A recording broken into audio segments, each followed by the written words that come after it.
নমস্কার বন্ধুরা, অনিফার্স world YouTube চ্যানেলে আপনাদেরকে স্বাগত। যুবসাথী অনলাইন অ্যাপ্লিকেশন নিয়ে খুব বড় একটা আপডেট এসেছে। যদি আপনারা যুবসাথীর ওয়েবসাইট ভিজিট করেন তাহলে নিশ্চয়ই দেখতে পাবেন। তো আজ থেকে আর যখন তখন যুবসাথী অনলাইন অ্যাপ্লিকেশন করা যাবে না।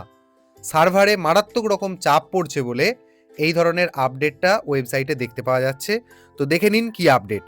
আপনারা যুবসাথীর ওয়েবসাইট যেমন ওপেন করেন তেমন করবেন এবং একটা পপ আপ আপনারা দেখতে পাবেন, লেখা থাকবে অ্যাপ্লিকেশন টাইম নোটিশ এবং লেখা আছে দেখুন, online applications may be submitted from 7 PM to 9 AM।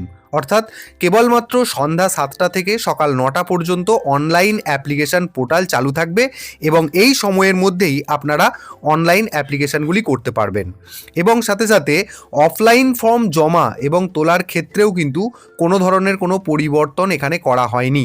স্বনির্ভর বাংলা ক্যাম্পে গিয়ে যথারীতি 26 ফেব্রুয়ারি পর্যন্ত সকাল 10টা থেকে বিকেল 5টা পর্যন্ত আপনারা যেমন ফর্ম তোলেন, ফর্ম ফিল আপ করেন এবং জমা করেন, সেই সমস্ত কিছুই আপনারা করতে পারবেন। তবে এখানে যে পপ আপটি দেওয়া হয়েছে সেটা দেখে আপনি মোটেও ভাববেন না যে অনলাইন অ্যাপ্লিকেশন করার পর তার ডকুমেন্টগুলো আপনাকে ফিজিক্যালি ক্যাম্পে গিয়ে জমা করতে হবে, তার সময়সীমা এখানে দেওয়া হয়েছে।